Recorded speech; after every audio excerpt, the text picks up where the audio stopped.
दोस्तों, आलस्य मनुष्य का सबसे बड़ा दुश्मन होता है। आज ये कहानी एक ऐसे आलसी इंसान के बारे में है जिसको सुन लेने के बाद आपके अंदर का आलस्य खत्म हो जाएगा। कभी भी आपके अंदर आलस्य नहीं आएगा। एक बार की बात है, एक गांव में एक किसान थे जो अपने खेतों में एक फसल उन्होंने जब लगाया, जब फसल लगाया तो जब फसल उनका लगने लगा, जब फसल कुछ बड़ा हुआ तो उस फसल के बीचों बीच एक गौरैया ने अपना एक घोंसला बनाया। जब घोंसला बनाया गौरैया ने तो 2 अंडे उसने दिए। फिर अंडों में धीरे धीरे 2 बच्चे हुए। बच्चे धीरे धीरे बच्चे बड़े हो रहे थे।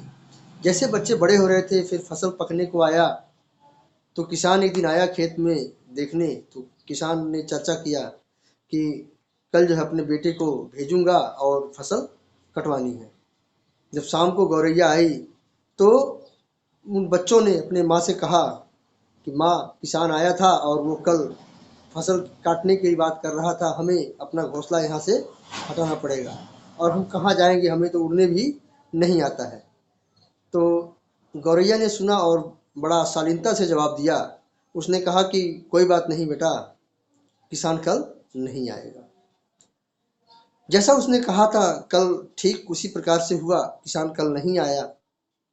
और जब कल शाम को फिर गौरैया आई तो बच्चों ने कहा कि माँ, आज वो नहीं आया। कहा कोई बात नहीं। 3-4 दिन, 5 दिन, हफ्ता दिन, 10 दिन बीत गया, तब तक कोई नहीं आया।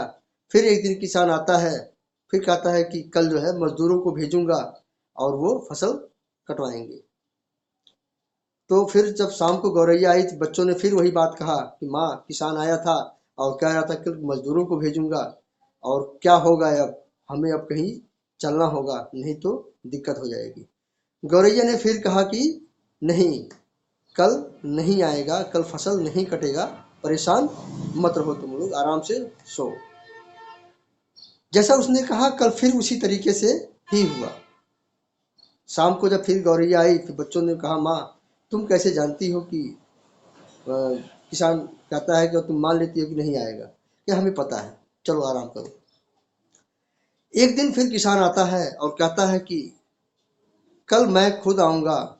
आदमी के भरोसे अब नहीं रहना है, लोगों के भरोसे नहीं रहना है। कल मैं खुद आऊँगा और फसल को काटूंगा, क्योंकि फसल एकदम पक करके तैयार हो चुका है।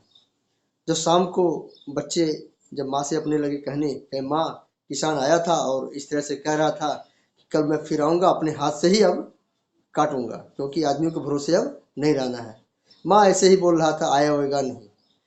तो उसने कहा कि नहीं बेटा, कल वो जरूर आएगा, अब हमें अपना ठिकाना कहीं और बना लेना चाहिए। तो बच्चे ने कहा कि माँ, ऐसा आप कितने कॉन्फिडेंस के साथ कह रही हो, ऐसे क्यों कह रही हो, क्या रीज़न है? पहली बार भी तो कहा था, आपने कहा कि नहीं आएगा, इस बार आप क्यों ऐसा कह रही हो कि वो आएगा? तो उस गौरैया ने जो कहा उसको गौर से सुनिएगा। उस गौरैया ने कहा, इस बार इसलिए मुझे विश्वास है क्योंकि वो अब दूसरों पे डिपेंड नहीं है, बेटे पे डिपेंड नहीं है, मजदूरों पे डिपेंड नहीं है। वो स्वयं आएगा, स्वयं काम करेगा। इसलिए मुझे भरोसा है कि जब स्वयं आदमी ठान लेगा तो वो करेगा और फसल अपना काटेगा। इसलिए हमें अपना ठिकाना कहीं और बनाना चाहिए। इस कहानी से हमें ये सीख मिलती है कि जब तक हम किसी दूसरे के ऊपर आश्रित रहेंगे, डिपेंड रहेंगे, तब तक हम जीवन में आगे नहीं बढ़ पाएंगे, अपने काम को सुचारू रूप से नहीं कर पाएंगे। इसलिए मेरे दोस्त, अपने जीवन से आलस्य को त्यागें, उस किसान की तरह। जब वो किसान अपने पे उतर आया तभी जा कर के वो फसल काट पाया। ठीक उसी प्रकार से जब तक आप किसी दूसरे के ऊपर डिपेंड रहेंगे, तब तक ये समस्या आपके साथ बनी रहेगी और जीवन में कभी भी कोई तरक्की नहीं कर पाएंगे। वीडियो अगर अच्छी लगी हो तो कम से कम 4 से 5 ग्रुप में शेयर करें, वीडियो को लाइक करें, सब्सक्राइब करें अगर चैनल पे हमारे नए हैं, क्योंकि इसी तरीके से मोटिवेशनल और इंस्पायरेशनल वीडियो हमेशा हम बनाते रहते हैं। और बेल आइकन का भी बटन दबाएं ताकि कोई भी नोटिफिकेशन सबसे पहले आपको मिले।